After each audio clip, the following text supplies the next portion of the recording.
Hello student, आज हम लोग पढ़ेंगे क्लास 12 के हिंदी से चैप्टर 12 के प्रश्नों का उत्तर, जिसका शीर्षक है बाजार दर्शन। पाठ का पहला प्रश्न है, बाजार का जादू चढ़ने और उतरने पर मनुष्य पर क्या क्या असर पड़ता है।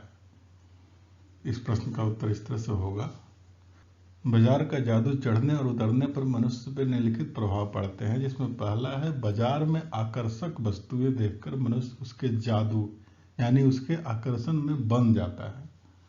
दूसरा है उसे उन वस्तुओं की कमी खलने लगती है, नहीं होने पर भी ऐसा लगता है कि कमी हो रही है। और तीसरा है उन वस्तुओं को जरूरत न होने पर भी खरीदने के लिए वो विवश हो जाता है, मजबूर हो जाता है। और चौथा है वस्तुएं खरीदने पर उसका संतुष्ट हो जाता है, अहंकार संतुष्ट हो जाता है और खरीदने के बाद उसे पता लगता है कि चीजें आराम के लिए खरीदी थी वो खलल डाल रही है। छठा है कि वस्तुएं उसे अनावश्यक लगने लगती है। पाठ का दूसरा प्रश्न इस तरह से है, बाजार में भगत जी के व्यक्तित्व का कौन सा सशक्त पहलू उभर कर सामने आता है? क्या आपकी नज़र में उनका आचरण समाज में शांति स्थापित करने में मददगार साबित हो सकती है? और इसी प्रश्न का दूसरा प्रश्न है, अथवा करके भूमंडलीकरण के इस दौर में भगत जी जैसे लोग क्या प्रेरणा देते हैं? इसका उत्तर इस तरह से होगा, बाजार में भगत जी का स्वाभिमानी, निश्चेष्ट यानी चेष्टा रहित, आत्म संयमी, मितव्ययी, दृढ़ निश्चयी आदि विशेषताओं से परिपूर्ण व्यक्तित्व उभर कर सामने आता है। भगत जी एक स्वाभिमानी और निश्चेष्ट प्रकृति के व्यक्ति हैं, जिन्हें बाजार का आकर्षण, सौंदर्य, चहल पहल, बड़ी बड़ी दुकानें अपनी ओर आकर्षित नहीं कर सकती और न ही उसके स्वाभिमान को डिगा सकती। वे आत्म संयमी और मितव्ययी पुरुष हैं। धन की कमी न होने के कारण भी वे बाजार में फिजूल खर्ची पर विश्वास नहीं करते, केवल उन वस्तुओं को खरीदते हैं जिनकी उनकी आवश्यकता है और वे भी अच्छे मूल्य पर खरीदते हैं। बाजारू आकर्षण में फंसकर धन को नहीं लुटाते। हाँ, हमारी नज़र में उनका आचरण समाज में शांति स्थापित करने में मददगार हो सकता है। जिस प्रकार शांत, निश्चेष्ट, संयमी भगत जी का आचरण है और वह बाजार के आकर्षण और सौंदर्य को देखकर उससे जरा सा भी मोहित नहीं होता, इसी प्रकार यदि आज के उपभोक्तावाद और बाजारवाद के समाज में यदि प्रत्येक व्यक्ति स्वाभिमानी, संयमित, व्यय और दृढ़ निश्चय से अपनी आवश्यकता के अनुसार वस्तुएं खरीदे, बाजार के आकर्षण और सौंदर्य में फंसकर अनुपयोगिक वस्तुओं को ना लें, तो वास्तव में उसका मन अशांत नहीं होगा। वह अपने मन में बेकार की इच्छाओं को बस में करके यदि फिजूल खर्ची पर काबू पा लेगा तो उसका जीवन भी शांत, स्वाभिमानी, मितव्ययी बन जाएगा। यदि समाज का प्रत्येक मनुष्य ऐसा करे तो निश्चय ही समाज में शांति स्थापित होगी। तीसरा प्रश्न है पाठ का, बाजारूपन से तात्पर्य क्या है? किस प्रकार के व्यक्ति बाजार को सार्थकता प्रदान करते हैं अथवा बाजार के सार्थकता किनमें है? इसका उत्तर इस तरह से है, बाजारूपन से तात्पर्य है कपट बढ़ाने से, छल बढ़ाने से, अर्थात सद्भाव की कमी के कारण आदमी परस्पर भाई, मित्र और पड़ोसी आदि को भूल जाता है। मनुष्य केवल सबके साथ कोरे ग्राहक जैसा व्यवहार करता है, कस्टमर जैसा व्यवहार करता है, उसे कोई भी भाई, मित्र या पड़ोसी दिखाई नहीं देता। बाजारूपन के कारण मनुष्य को केवल अपना लाभ हानि दिखाई देता है। इस स्वभाव से शोषण भी होने लगता है। जो व्यक्ति ये जानते हैं कि वे क्या चाहते हैं, उन्हें किस वस्तु की आवश्यकता है, और ऐसे व्यक्ति ही बाजार को सार्थकता प्रदान कर सकते हैं। ये लोग कभी भी परचेजिंग पावर के गर्भ में नहीं डूबते, यानी घमंड नहीं होता उनको। इन्हीं लोगों को अपनी चाहत का एहसास होता है, जिसके आधार पर बाजार को सार्थक बनाया जा सकता है, सार्थकता प्रदान होती है, सार्थकता प्राप्त होती है। पाठ का चौथा प्रश्न है, बाजार किसी का लिंग, जाति, धर्म या क्षेत्र नहीं देखता, वह देखता है सिर्फ उसकी क्रय शक्ति को। इसे इस रूप में एक प्रकार से सामाजिक समता की भी रचना कर रहा है। आप इससे कहां तक सहमत हैं? इसका उत्तर दीजिए। इस प्रश्न का उत्तर इस तरह से होगा, इसका उत्तर इस तरह से होगा, यह बात बिल्कुल सही है कि बाजारवाद ने कभी किसी को लिंग, जाति, धर्म या क्षेत्र के आधार पर नहीं देखा। उसने केवल व्यक्ति के खरीदने की शक्ति को देखा है। जो व्यक्ति सामान खरीद सकता है वह बाजार में सर्वश्रेष्ठ है। कहने का मतलब है कि कहने का आशय यही है कि उपभोक्तावादी संस्कृति ने सामाजिक समता स्थापित की है। यही आज का बाजारवाद है। पाठ का 5वां प्रश्न है, आप अपने समाज से कुछ ऐसे प्रसंगों का उल्लेख करें जिसमें पहला कब प्रसंग है जब पैसा शक्ति के परिचायक के रूप में प्रतीत होता है। इस प्रश्न का उत्तर इस तरह से आप देंगे, समकालीन समाज में ऐसे अनेक प्रसंग हैं जहां हम पैसे की शक्ति का परिचायक बनता हुआ देखते हैं। आज समाज के प्रत्येक सरकारी या निजी कार्यालयों में जहां भी देखिए पैसे के बल पर कोई भी काम करवा लीजिए। भ्रष्टाचार, आतंकवाद पैसे की शक्ति के सर्वोत्तम उदाहरण है, सबसे अच्छा उदाहरण माना जाता है। पैसे देकर किसी भी छोटे बड़े अधिकारी से काम करवा लीजिए। कोर्ट में सजा प्राप्त कैदी को पैसे देकर छुड़वा लिया जाता है और बेकसूर इंसान को फांसी पर चढ़ा दिया जाता है। पैसे के बल पर आतंकवादी किसी भी देश पर हमला कर देते हैं। अमेरिका पर हमला हो या चाहे भारतीय संसद पर हमला हो या कश्मीर में सदियों से चल रहे हमले पर, सब पैसे की शक्ति के परिचायक है। संभवतः वर्तमान काल में पैसा कोई भी काम करवा सकता है, कोई भी कार्य करवा सकता है। दूसरा प्रसंग है पैसे की शक्ति काम नहीं आई। इसका उत्तर इस तरह से है, प्रायः देखा जाता है कि किसी मनुष्य के पास धन दौलत ऐश्वर्य की कमी नहीं होती। उसके पास गाड़ी, बंगला, सारी सुविधाएं होती हैं, लेकिन वह शारीरिक रूप से स्वस्थ नहीं होता। उसे अनेक बीमारियां होती है। उसका पल पल जीना दुर्भर लगता है। उसे एक एक युग के समान प्रतीत होता है। ऐसी दशा में उसके चारों ओर अंधकार हो जाता है। यहाँ पे पैसे की शक्ति काम नहीं आती। अब पाठ के आसपास के कुछ प्रश्नों को जान लेते हैं। ये भी परीक्षा के लिए बहुत महत्वपूर्ण प्रश्न होते हैं, जिसमें पहला प्रश्न है, बाजार दर्शन पाठ में बाजार जाने या न जाने के संदर्भ में मन की कई स्थितियों का जिक्र आया है। आप इन स्थितियों से जुड़े अपने अनुभवों का वर्णन कीजिए। पहला है, मन खाली हो, मन खाली ना हो, मन बंद हो, मन में नकार हो। इस प्रश्न का उत्तर आप इस तरह से लिख सकते हैं, दे सकते हैं।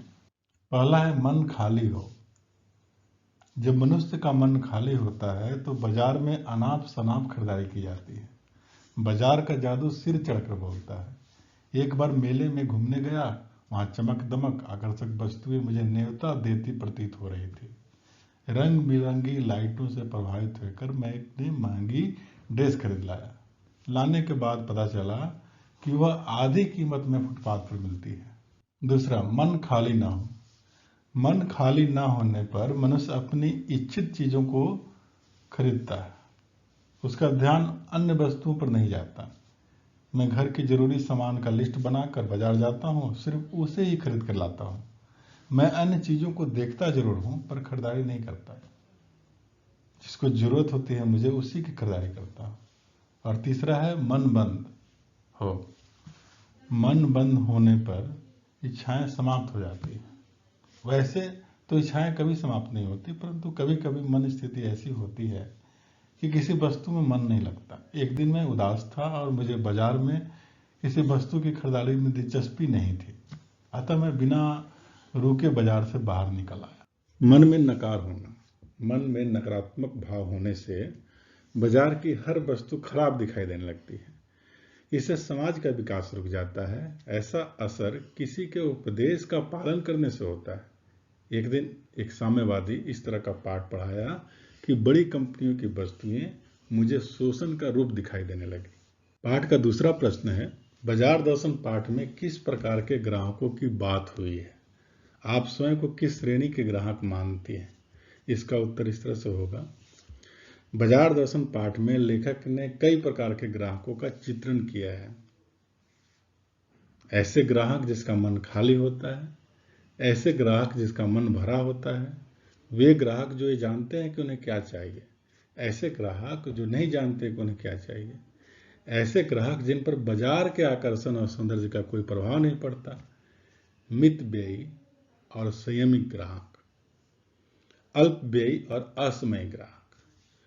वे ग्राहक जो एक वस्तु खरीदने हेतु बाजार जाते हैं, लेकिन जब लौट कर आते हैं तो अनेक बंडल साथ में लेकर आते हैं। मैं स्वयं को मितव्ययी और संयमी ग्राहक मानता हूँ, जो बाजार की शान शौकत से प्रभावित न होकर आवश्यकता अनुरूप खरीदारी करता है। फिजूल सामान कभी नहीं लेना जिसके बाद हमें पछताना पड़े। तीसरा प्रश्न है, आप बाजार के भिन्न भिन्न प्रकार की संस्कृति से परिचित होंगे। मॉल की संस्कृति और सामान्य बाजार और हाट की संस्कृति में क्या अंतर पाते हैं? परचेजिंग पावर आपको किस तरह से बाजार में नजर आती है? उत्तर इस तरह से है, मॉल की संस्कृति से बाजार को परचेजिंग पावर में बढ़ावा मिलता है। यह संस्कृति उच्च तथा मध्य वर्ग से संबंधित है। यहाँ एक ही छत के नीचे विभिन्न तरह के सामान मिलते हैं। सामान्य बाजार में मनुष्य की जरूरत के सामान अधिक होता है। यहाँ शोषण कम होता है तथा आकर्षण भी कम होता है। यहाँ ग्राहक और दुकानदार में सद्भाव होता है। यहाँ ग्राहक मध्य वर्ग के लोग होते हैं। और हाट की संस्कृति में निम्न वर्ग और ग्रामीण परिवेश के ग्राहक होते हैं। इसमें दिखावा नहीं होता और मोल भाव भी नाम मात्र का होता है। परचेजिंग पावर मॉल संस्कृति में नजर आती है, क्योंकि यहाँ अनावश्यक सामान अधिक खरीदे जाते हैं। चौथा प्रश्न है, लेखक ने पाठ में संकेत किया है कि कभी कभी बाजार में आवश्यकता ही शोषण का रूप धारण कर लेती है। क्या आप इस विचार से सहमत हैं? और उत्तर तर्क सही दीजिए।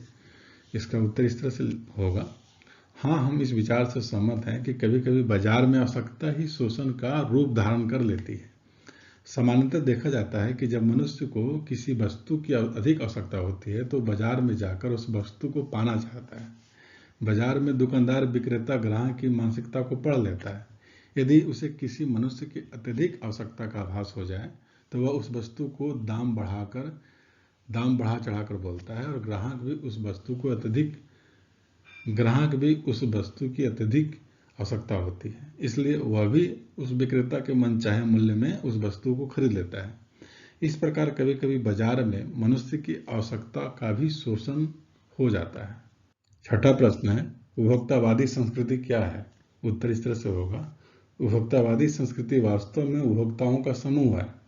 उपभोक्ता बाजारों से सामान खरीदते हैं। यही वर्ग बाजार को पैदा करता है।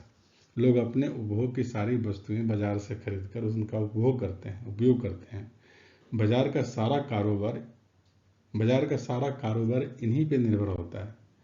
इसी को उपभोक्तावादी संस्कृति कहा जाता है। सातवां प्रश्न है, कौन से लोग फिजूल खर्ची नहीं करते? उत्तर इस तरह से होगा, लेखक कहता है कि संयमी लोग फिजूल खर्ची नहीं करते। वे उसी वस्तु को खरीदते हैं जिनकी उन्हें जरूरत होती है। बाजार के आकर्षण में कभी वो फंसते नहीं। उन्हें अपनी जरूरत से मतलब होता है, न कि बाजारूपन से। जो चाहिए वो खरीदा, नहीं तो छोड़ दिया। नौवां प्रश्न है, किस तरह से बाजार आदमी को ज्यादा आकर्षित करता है? उत्तर इस तरह से होगा, लेखक के अनुसार शॉपिंग मॉल व्यक्ति को ज्यादा आकर्षित करता है। उनकी सजावट देखकर व्यक्ति उनसे प्रभावित हो जाता है। वह उसके आकर्षण के जाल में फंस जाता है। इस कारण वह उन चीजों को भी खरीद लेता है जिसकी उन्हें जरूरत नहीं होती। वास्तव में शॉपिंग मॉल ऊंचे रेटों पर सामान बेचते हैं जिसका मूल्य अधिक होता है। 10वां प्रश्न है, बाजार का जादू क्या है? उसके चढ़ने उतरने का मनुष्य पर क्या प्रभाव पड़ता है? बाजार दर्शन पाठ के आधार पर उत्तर लिखिए। इसका उत्तर इस तरह से लिख सकते हैं, बाजार की चमक दमक और उसके आकर्षण में फंसकर व्यक्ति खरीदारी करता है तो यही बाजार का जादू है। बाजार का जादू मनुष्य पर तभी चलता है जब उसके पास धन होता है, पैसा होता है, तब वस्तुएं खरीदने की निर्णय क्षमता होती है, तथा वस्तुएं खरीदने की निर्णय क्षमता नहीं होती है। वो आराम से अपनी शक्ति दिखाने के लिए निरर्थक चीजें खरीदते जाता है। जब पैसे खत्म हो जाते हैं तो उसे पता चलता है कि आराम के नाम पर जो गैर जरूरी वस्तुएं खरीद रखी है वे अशांति उत्पन्न करने वाली हो गई। वह झल्लाता है, परंतु उसका अभिमान उसे तुष्ट करता है।